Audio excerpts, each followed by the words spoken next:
What's up, everybody? Welcome to the August 4th, 2025 IndiView Weekly Market Update. I'm Jeremy Bryan, and this is powered by IndiWealth. Today, we're just going to go over the hot button topics. I'm going to spend a little bit more time on last week because there was some interesting stuff from last week, and then talk about what we see as the most important things for the week ahead. So let's get going. First off, jobs report. Jobs report came out last week, and it was weak. There's no, I can't say it in a different way. There was no, revisions were lower. The number was below expectations. It was just a bad jobs report. The reaction by our administration here was to shoot the messenger and fire the head of the BLS, the Bureau of Labor Statistics, which makes zero sense to me at all. That reaction puts into question the validity of the results, and we rely on these results, right? We have to know what's going on in the job markets. Is this data completely accurate at all times and perfect and all that? Absolutely not. Everyone who follows these things knows that. But we don't believe that there's some massive conspiracy to compress jobs and these kinds of things. And firing the messenger in this situation does not help the job situation, certainly, and also calls into question the idea of future results, that if you're going to fire anybody who gives you bad news, what's going to happen about that going forward? Are people going to be less reliant on these because we don't know if they're afraid of being fired for getting bad news? So it's just a bad thing. I am not a fan of that at all. I do really rely on this data because, in our opinion, again, you've heard me say this countless times already, and I'm going to say it again, is that job and job sentiment, in my opinion, is one of the most critical aspects of the U.S. economy because it creates spending for our consumer base, which is where we get all our spending from, basically, at this point now. So, not a great jobs report. Gives me a little bit more caution. Apparently, I'm one of the worry warts out there because the market's reaction at this point right now, we had a difficult Friday, but the market is basically rebounding right to the area, at least at this point in the morning. Tune in and keep your eye on this as far as the digestion component of that is, again, I've always said one report does not make a trend. But we were in a slowing trend already, and this was a pretty big drop down from that trend. So slowing into further slowing, in my opinion, for U.S. economic growth, that is just not a great scenario. Again, could we rebound next month and make it look better and these things kind of work their way through? Sure. But my yellow flag is out more than it was prior to this jobs report. Turning to the next, the Federal Reserve, which kind of coalesces with this, is the Federal Reserve kept rates the same. They didn't change anything. The biggest change that probably received the most news was that 2 Fed governors dissented and wrote dissent pieces that saying they should be cutting now.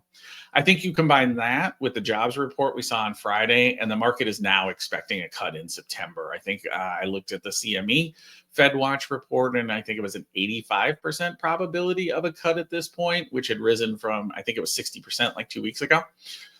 So we're much more the market is much more expecting a cut in September now.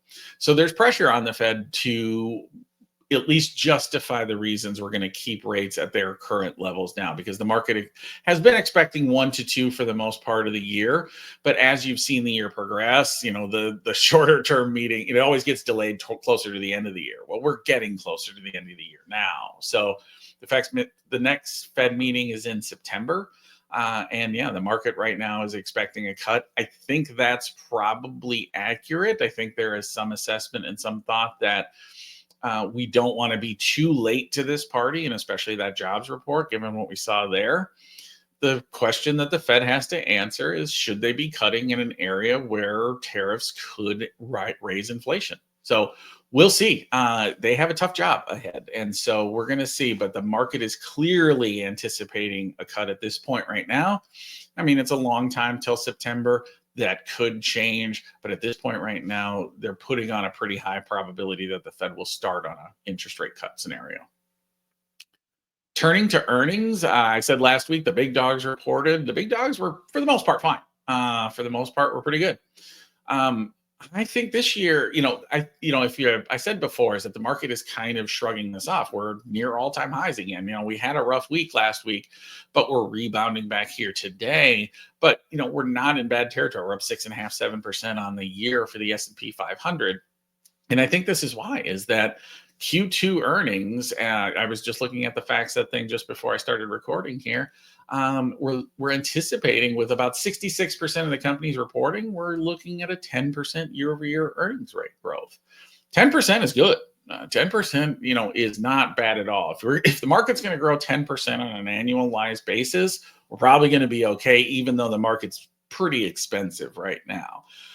So from that side, I think that's what's holding up the markets. Is at the end of the day, the companies are saying things are not falling apart to the extent that they see with regard to inflation. We're seeing numbers coming in with regard to inflation rising a little bit, or their input costs are coming in a little higher. They're trying to offset that. They're doing a couple of things. But the technology companies, which again, as I talked about before, the S&P 500 is 40% in the top 10, and the top 10 is heavily weighted towards AI companies. These companies are still spending every dime they have to get AI going and all that stuff, but their earnings are still coming in very strong. So the S&P 500 earnings picture has still been pretty good, even with all the rhetoric that we've seen before with the other stuff I had talked about. Turning to the personal side, I played my first baseball game of the summer last night, and I did not hit barely anything forward. Almost everything went backward, but I did have a good time. It was fun playing. It was fun getting back out there. I hadn't been playing much this year, or at all, honestly, this year. But it was fun to get out there and mix it around with the guys again. It's a good group of guys, so I had fun. But it got me thinking about playing versus watching sports. And I used to be both. I've played baseball my whole life. But I used to watch a ton of baseball. And then I won't bore you with the details, but the regional sports networks then were off almost all the programming. YouTube TV doesn't hold that stuff. And so I started watching, I was a big Twins watcher, Minnesota Twins. I don't watch as much anymore. In fact, I've probably not watched more than 3 or 4 games this year. And I think that was about the same last year, ever since it became difficult to watch them on TV.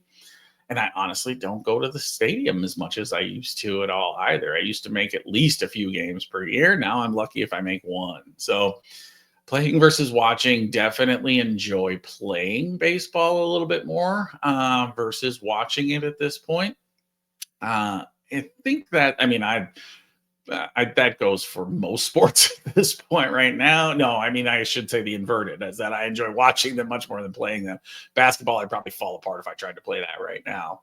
But it's interesting, and I don't know if there's a real solution to the watching scenario for baseball. It is just still, they've tried some things, and I think they've been more successful.